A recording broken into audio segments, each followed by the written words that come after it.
Wow, guys, it seems like Norway is up to save the situation for Ukraine entirely. Norway may pledge 100 billion euros from its fund to unblock the transfer of frozen Russian assets to Ukraine. Well, actually, Norway has the biggest sovereign wealth fund. In 2017, it reached $1 trillion, and now it's 1.8 trillion. Some sources say 1.7, but soon it's gonna reach 2 trillion. And it looks like it is definitely bigger than in any other country. By the way, Russia also has this national wealth fund, which is mainly now depleted. But Russia also has lots of the funds in European banks which were blocked at the very beginning of the war, and the aim is to confiscate those and send for the military support of Ukraine. But you know this drama between European Commission and Belgium authorities who continue to block the unfreezing of the funds and sending those to Ukraine. 3 days ago, there was no breakthrough in negotiations over blocked Russian assets. Belgian bureaucrats are saying that the risks for them are too high in case of Russia successful in some sort of the appeal.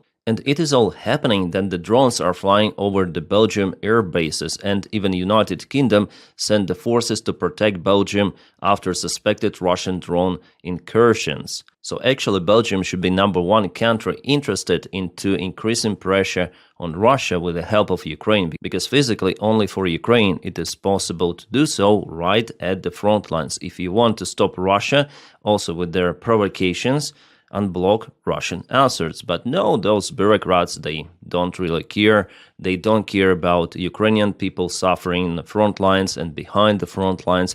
For them, business as usual, money, those risks are pretty much higher for their own personal wallets. Putin sees this weak reaction and he continued to escalate, especially in Belgium, pressing those bureaucrats, we escalate against you, don't even dare to confiscate our assets, which are mainly located in Belgian banks. And those pussies in the Belgian government, they pretty much obey. But here Norway comes and say, okay, we're gonna spend some of the percentage of our national wealth fund, because it is also interest of Norway, because Norway is the first competitor against Russia for Arctics, so it's their national interest to weaken Russia right now, and they have the idea to guarantee the confiscation of the Russian frozen assets. So in case Russia is successful in international courts, okay, Norway will pay for it with its national fund, but let's confiscate Russian assets at first. So there's the potential deal between three of the sides: European Union, Norway and Belgium. Norway is not a member of EU, but it is a member of NATO. So again, the funds are just a guarantee for military loan for Ukraine. It doesn't mean that they will be paid right away, but it is just in case of the Russia successful in those international courts after years or probably decades of this processing. So if Russia really wins everything, okay, they might take those funds from Norway, not from Brussels. And it is done just to unblock the confiscation of the Russian assets by Brussels right now to send everything of that to Ukraine. As you see now, the situation on the front lines, it requires immediate boost in military support of Ukraine. I already told you about Mirnograd, that supply lines were mainly cut for the settlement and all of those villages in this pocket. The situation is very bad also in Konstantinivka, not as bad as in Mirnograd, but Russians are getting closer to this settlement. Russians are propelling also towards Zaporizhia and Pokrovsk over here. Russians are in Kupiansk, Kharkiv region, so it is understandable that Russia is not willing to stop. Putin wants this war to continue. And Putin knows that Russian army is moving forward, and he thinks that after Russia occupies the entire Donbass, his army has the chance to break through towards Dnipro, towards Kharkiv, maybe even towards Kiev. There is the chance even for that scenario that Russian forces could potentially go from Belarus or from Bryansk once again if Ukrainian defense really struggles. And why it struggles? Well, because not enough military support. Yeah, there are some of the internal issues in Ukrainian army, but if our allies are too late to increase military support of Ukraine, there is pretty much high chance for Russia to conquer the vast part of Ukrainian territory. little by little, and potentially there could be a breakthrough. And as Axios reports, weapon sales to NATO allies stalled by government shutdown. Actually, lots of the things stalled because of the government shutdown in the United States of America. Well, probably in the coming days the shutdown will be lifted, but for now Ukraine is not obtaining the crucial components for its military. Munition for HIMARS and missiles for F-16s. I hope that the Patriot missiles are still being supplied by United States, but it's also kind of tricky. So this ally of Ukraine is not that reliable as it used to be. Because since Donald Trump came to power, if you calculate how many of those cancellations of the Ukrainian military aid happen, well, I guess it's fourth or fifth time already. And Donald Trump is in power for less than a year. Who knows what might happen during the next 3 years? So Europe should take responsibility for Ukrainian military support almost fully if it is interested in its own defense.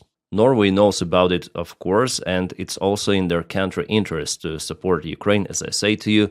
Also, they will increase the direct military help for Ukraine. Norway to allocate about 6 billion euros for Ukrainian military support the next year. Awesome. But according to the recent data, the military support could be increased even by 7 billion and even more. And that equalizes the military support coming from Norway with military support coming from Germany, the second largest Ukrainian military contributor after the United States of America. Well, now United States are not spending their money for Ukrainian military, so we may say about general support of Ukraine by European countries. But that support is obviously way lower compared to direct military funding coming from the United States of America, or which was coming under the previous White House administration. Unfortunately, without this direct support from USA, Ukrainian military is not capable that much, and what may save Ukrainian military are basically the frozen Russian assets, which could be confiscated by Europe and sent at the proper direction. It is also an investment into the European military production, which also could be used for defense of Europe itself. For example, Gripens, which are one of the best fighter jets out there,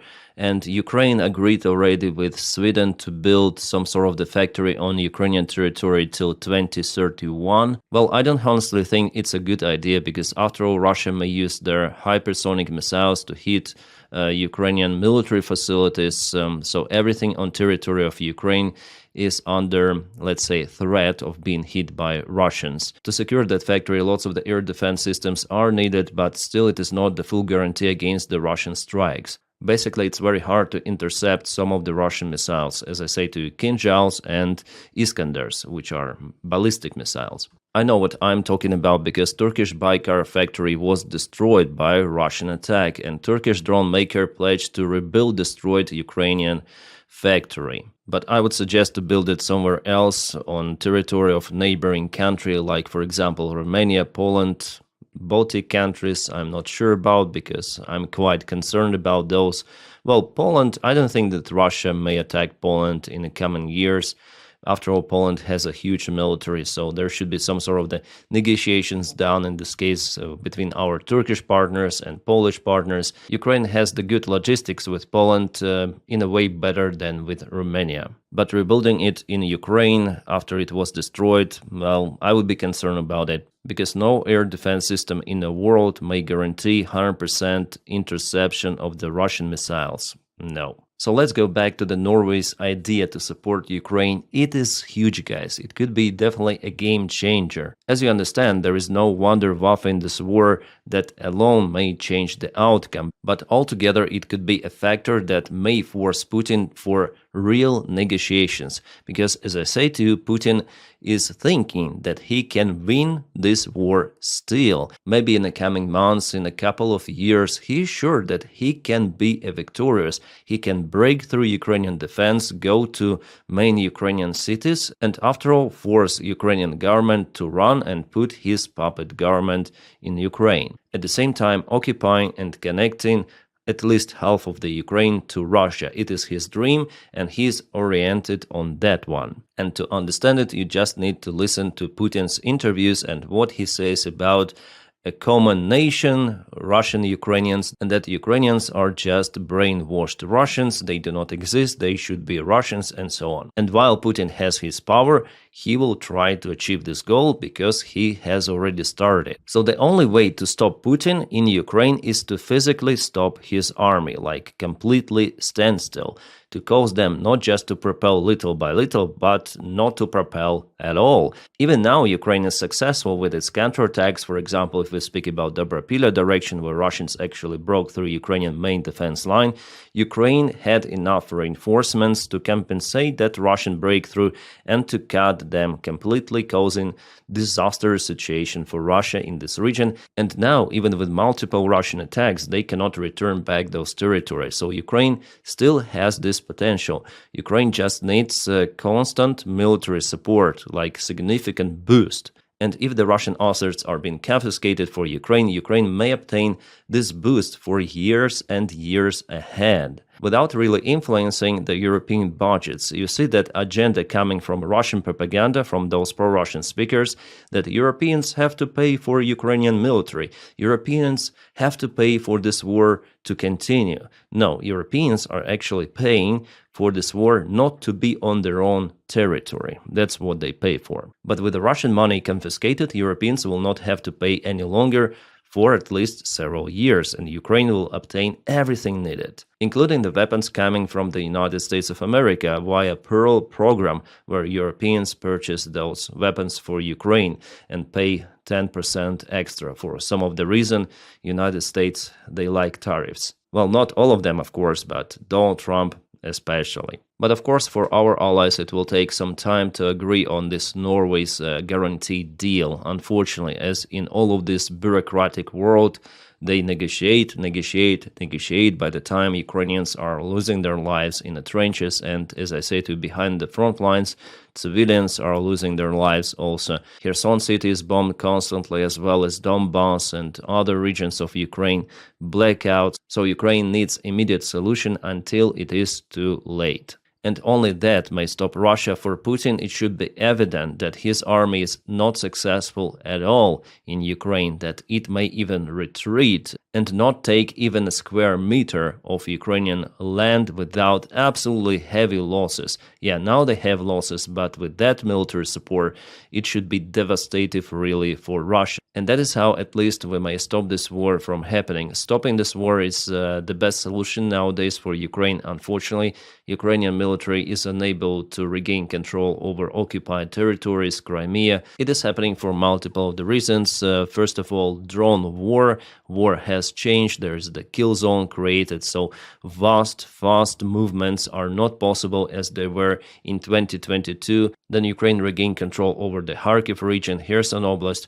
Now those kind of the operations are simply not possible. They require absolutely tremendous number of the forces and the crush of the defense, complete crush of defense of the enemy. So that's my response on kind of the popular question whether Ukraine is capable to return everything back. The answer is no, but it will return everything back only in case of the Russian regime collapse. As it happened to Soviet Union in 1991, I'm sure that the destiny for Russia will be the same. And if we exclude some sort of the black swan scenario as it was with Prigozhin, for example, it may take years for Russian economy to collapse. Yes, there are pretty much good chances for it to collapse sooner, but I don't see the huge stagnation and stagflation of Russia just right now. Unfortunately, it may take, as I say to you, even a decade. Well, there are some of the good news for Ukraine relative to the Russian economy and Russian military production. I'm gonna touch it probably in the next video.